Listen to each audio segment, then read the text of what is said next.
Welcome back to a brand new video. I'm Alex, PGA Golf Professional, and this is your home of simple golf tips. They're free and they're 5 times a week. Today we're answering this question, and for me, answering this question gives you the easiest golf swing for amateur golfers. This is from McCall.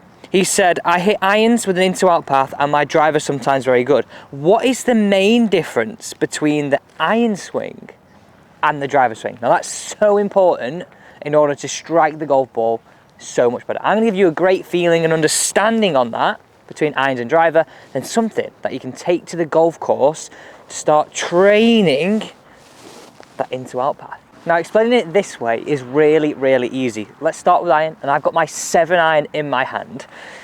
All I want you to think about is with an iron in your hand at address, your shoulders are a little bit more level, and we are concentrating on getting our low point target side of the golf ball. So say I'm hitting that direction, I'd be wanting to feel as though I'm turning and hitting down on the ball. The way I think about this is you're coming down the ski slope. You're coming down the ski slope. Now the opposite is with driver. We'd have our shoulders a little bit more set up in this direction, so we feel like we can swing up that ski slope, and the bottom of our arc happens just before.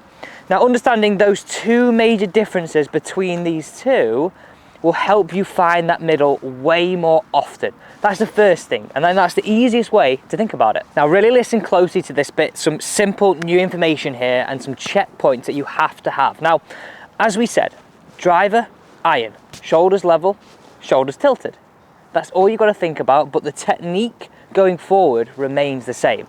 Now, to have an easy golf swing that doesn't require loads of manipulation through that impact, we need to have a good hold of the golf club. All I want you to think about it as this: have the club in the fingers, but as you're placing both these hands on, new way of explaining this, and I think this is really nice and easy to understand. Imagine this as a wet towel. I'm trying to wring it out where I bring those hands together till they look like that position there. So have a look at that from the player cam, looking down as you would see it, but also look at that close up there.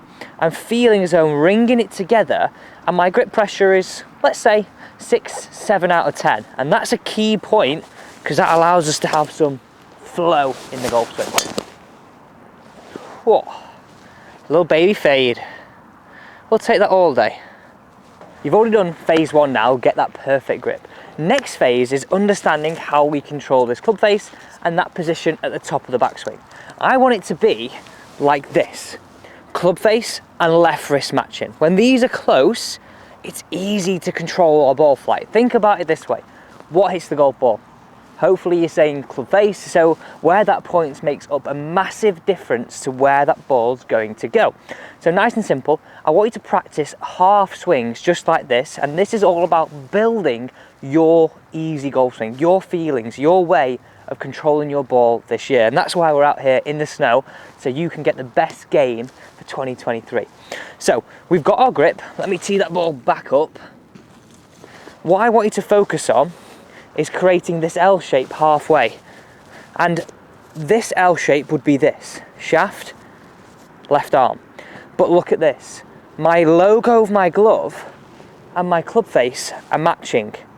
They're not cupped out here, it's nice and flat, this is not twisted away, this is nice and matching. So if I extend that all the way to the top, I've now got a position that looks like that.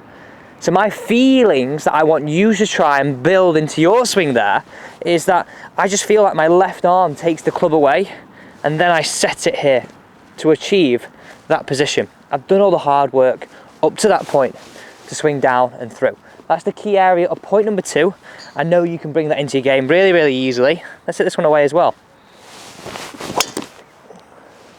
Look how straight and easy that was. Okay. Final phase. This is so simple, and I call this straighter. You get it. Final phase, and this is going to be exciting for you. Listen closely to me here though. Every golfer, right? We want to think about putting less effort in, but getting way more ball speed out. Hitting it out the middle is key to that. So please do me a favor. You'll thank me for this, and you'll see the ball fly down that range.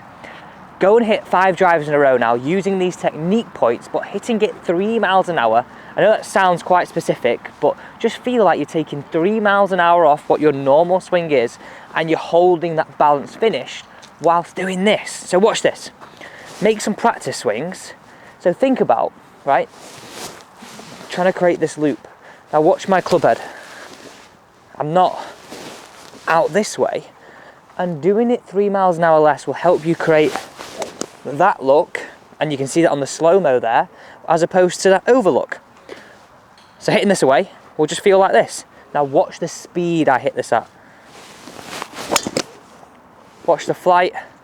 We're hitting fairways, keeping it in play. Guys, thank you so much for watching today's video. I know it will help. Don't forget to subscribe, and see you tomorrow.